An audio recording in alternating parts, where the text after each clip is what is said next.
আসসালামু আলাইকুম প্রিয় বন্ধুরা, আশা করি সকলেই ভালো আছেন। আমিও ভালো আছি। আমি ভালো নেই ভাই। তো দেখেন, এই যে সোনালী ফসল কেন বলে, দেখেন কত কষ্ট। এই যে ইনামুল ভাই ওনাদেরই ধান নিচ্ছে আর কি। মানে ওই যে কথাই বলে না যে মাথার গাম পায়ে ফেলায় ফসল উৎপাদন, ভাই করছে।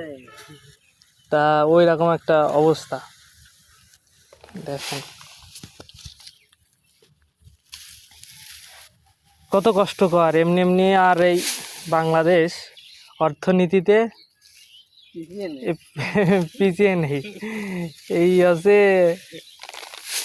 যা সব নষ্ট, মানে ক্ষতিগ্রস্ত হয় সব কৃষক, তাই না?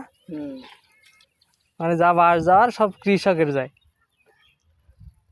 তো দেখেন কত কষ্টকর। আসেন মাঠে নামেন, কৃষি উৎপাদনের সাথে যুক্ত হই, ঠিক আছে?